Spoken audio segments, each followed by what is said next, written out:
are on Chapter 7 of Alice's Adventures in Wonderland, A Mad Tea Party.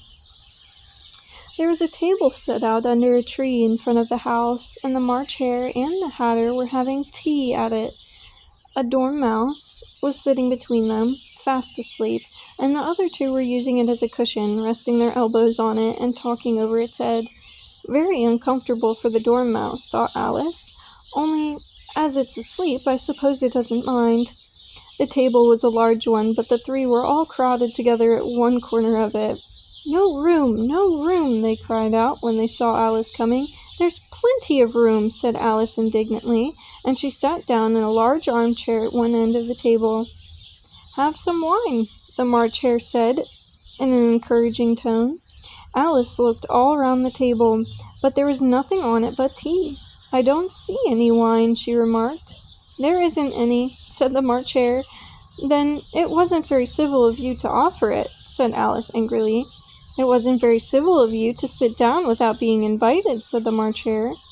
"I didn't know it was your table," said Alice. "It's laid for a great many more than 3. "Your hair wants cutting," said the Hatter. He had been looking at Alice for some time with great curiosity, and this was his first speech. "You should learn not to make personal remarks," Alice said, with some severity. "It's very rude." The Hatter opened his eyes very wide on hearing this, but all he said was, "Why is a raven like a writing desk?" "Come, we shall have some fun now," thought Alice. "I'm glad they've begun asking riddles. I believe I can guess that," she added aloud. "Do you mean that you think you can find out the answer to it?" said the March Hare. "Exactly so," said Alice. "Then you should say what you mean," the March Hare went on. "I do," Alice hastily replied. At least I mean what I say. That's the same thing, you know." "Not the same thing a bit," said the Hatter. "You might just as well say that I see what I eat is the same thing as I eat what I see." "You might just as well say," added the March Hare, "that I like what I get is the same thing as I get what I like." "You might just as well say," added the dormouse, who seemed to be talking in his sleep, "that I breathe when I sleep is the same thing as I sleep when I breathe." "It is the same thing with you," said the Hatter, and here the conversation dropped, and the party sat silent for a minute, while Alice thought over all she could remember about ravens and writing desks, which wasn't much. The Hatter was the first to break the silence. "What day of the month is it?" he said, turning to Alice. He had taken his watch out of his pocket and was looking at it uneasily, shaking it every now and then and holding it to his ear.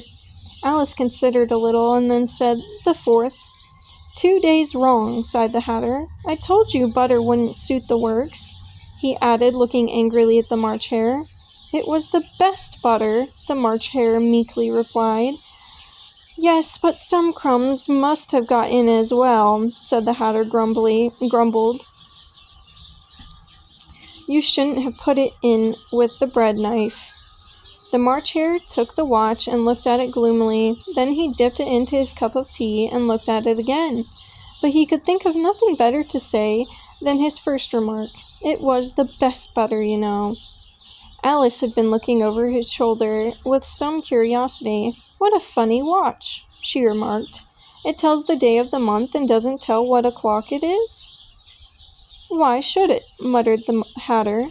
"Does your watch tell you what year it is?" "Of course not," Alice replied very readily, "but that's because it stays the same year for such a long time together." "Which is just the case with mine," said the Hatter. Alice felt dreadfully puzzled. The Hatter's remark seemed to have no sort of meaning in it, and yet it was certainly English. "I don't quite understand you," she said, as politely as she could. "The dormouse is asleep again," said the Hatter, and he poured a little hot tea upon its nose. The dormouse shook its head impatiently and said without opening its eyes, of course, just what I was going to remark myself." "Have you guessed the riddle yet?" the Hatter said, turning to Alice again. "No, I give it up," Alice replied. "What's the answer?" "I haven't the slightest idea," said the Hatter. "Nor I," said the March Hare. Alice sighed wearily. I think you might do something better with the time, she said, than waste it in asking riddles that have no answers. If you knew time as well as I do, said the Hatter, you wouldn't talk about wasting it. It's him. I don't know what you mean, said Alice. Of course you don't, the Hatter said, tossing its head contemptuously. I dare say you never even spoke to time. Perhaps not, Alice cautiously replied, but I know I have to beat time when I learn music. Ah, that accounts for it, said the Hatter. He won't stand beating. Now, if you only kept on good terms with him, he'd do almost anything you liked with the clock. For instance, suppose it was 9 o'clock in the morning, just time to be in lessons. You'd only have to whisper a hint to time, and round goes the clock in a twinkling. 1:30, time for dinner. I only wish it was, the March Hare said to himself in a whisper. That would be grand, certainly, said Alice thoughtfully, but then I shouldn't be hungry for it, you know. Not at first, perhaps, said the Hatter, but you could keep it to 1:30 as long as you liked. Is that the way you manage? Alice asked. The Hatter shook his head mournfully. Not I, he replied. We quarreled last March. Just before he went mad, you know, pointing with his teaspoon at the March Hare. It was at the great concert given by the Queen of Hearts, and I had to sing, Twinkle, twinkle, little bat, how I wonder what you're at. You know the song, perhaps. I've heard something like it, said Alice. It goes on, you know, the Hatter continued in this way. Up above the world you fly, like a tea tray in the sky. Twinkle, twinkle. Here the dormouse shook itself and began singing in its sleep. Twinkle, twinkle, twinkle, twinkle, and went on so long that they had to pinch it to make it stop. Well, I'd hardly finished the first verse, said the Hatter, when the Queen jumped up and bawled out, He's murdering the time! Off with his head! How dreadfully savage! Exclaimed Alice. And ever since that, the Hatter went on in a mournful tone, he won't do a thing I ask. It's always 6 o'clock now. A bright idea came into Alice's head. Is that the reason so many tea things are put out here? She asked. Yes, that's it, said the Hatter with a sigh. It's always tea time, and we've no time to wash the things between whiles. Then you keep moving round, I suppose, said Alice. Exactly so, said the Hatter, as the things get used up. But what happens when you come to the beginning again? Alice ventured to ask. Suppose we change the subject, the March Hare interrupted, yawning. I'm getting tired of this. I vote the young lady tells us a story. I'm afraid I don't know one, said Alice, rather alarmed at the proposal. Then the Dormouse shall, they both cried. Wake up, Dormouse, and they pinched it on both sides at once. The Dormouse slowly opened his eyes. I wasn't asleep, he said in a hoarse, feeble voice. I heard every word you fellows were saying. Tell us a story, said the March Hare. Yes, please do, pleaded Alice. And be quick about it, added the Hatter, or you'll be asleep again before it's done. Once upon a time, there were 3 little sisters, the Dormouse began in a great hurry, and their names were Elsie, Lacie, and Tilly, and they lived at the bottom of a well. What did they live on? Said Alice, who always took a great interest in questions of eating and drinking. They lived on treacle, said the Dormouse, after thinking a minute or two. They couldn't have done that, you know, Alice gently remarked. They'd have been ill. So they were, said the Dormouse, very ill. Alice tried to fancy to herself what such an extraordinary way of living would be like, but it puzzled her too much, so she went on. But why did they live at the bottom of a well? Take some more tea, the March Hare said to Alice very earnestly. I've had nothing yet, Alice replied in an offended tone, so I can't take more. You mean you can't take less, said the Hatter. It's very easy to take more than nothing. Nobody asked your opinion, said Alice. Who's making personal remarks now? The Hatter asked triumphantly. Alice did not quite know what to say to this, so she helped herself to some tea and bread and butter, and then turned to the Dormouse and repeated her question. Why did they live at the bottom of a well? The Dormouse again took a minute or two to think about it, and then said it was a treacle well. "There's no such thing," Alice was beginning very angrily, but the Hatter and the March Hare went shh, shh, and the Dormouse sulkily remarked, "If you can't be civil, you'd better finish the story for yourself." "No, please go on," Alice said very humbly. "I won't interrupt again. I dare say that there may be one."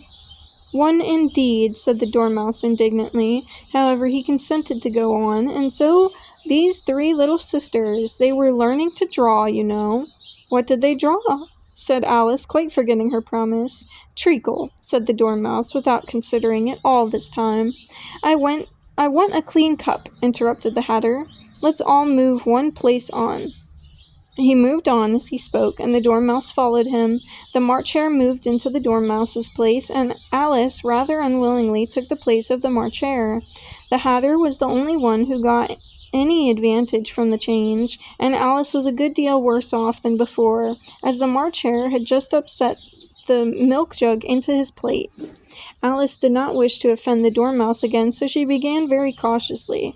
"But I don't understand. Where did they draw the treacle from?" "You can draw water out of a water well," said the Hatter, "so I should think you could draw treacle out of a treacle well, stupid?" "But they were in the well," Alice said to the Dormouse, not choosing to notice this last remark. "Of course they were," said the Dormouse. "Well in." This answer so confused poor Alice that she let the Dormouse go on for some time without interrupting it. "They were learning to draw," the Dormouse went on, yawning and rubbing its eyes, for it was getting very sleepy, "and they drew all manner of things, everything that begins with an M." "Why with an M?" said Alice. "Why not?" said the March Hare. Alice was silent. The Dormouse had closed its eyes by this time and was going off into a doze, but on being pinched by the Hatter, it woke up again with a little shriek and went on. That begins with an M, such as mousetraps and the moon and memory and muchness. You say things as much of a muchness. Did you ever see such a thing as a drawing of a muchness?" "Really, now you ask me," said Alice, very much confused. "I don't think—" "Then you shouldn't talk," said the Hatter. This piece of rudeness was more than Alice could hear. She got up in great disgust and walked off. The Dormouse fell asleep instantly, and neither of the others took the least notice of her going, though she looked back once or twice, half hoping that they would call after her. The last time she saw them, they were trying to put the Dormouse into the teapot. "At any rate, I'll never go there again," said Alice as she picked her way through the wood. "It's the stupidest tea party I ever was at in all my life." Just as she said this, she noticed that one of the trees had a door leading right into it. "That's very curious," she thought, "but everything's curious today. I think I may as well go in it once." And in she went. Once more she found herself in the long hall, and close to the little glass table. "Now I'll manage better this time," she said to herself, and began by taking the little golden key and unlocking the door that led into the garden. Then she went to work, nibbling at the mushroom. She had kept a piece of it in her pocket, till she was about a foot high. Then she walked down the little passage, and then she found herself at last in the beautiful garden, among the bright flower beds and the cool fountains.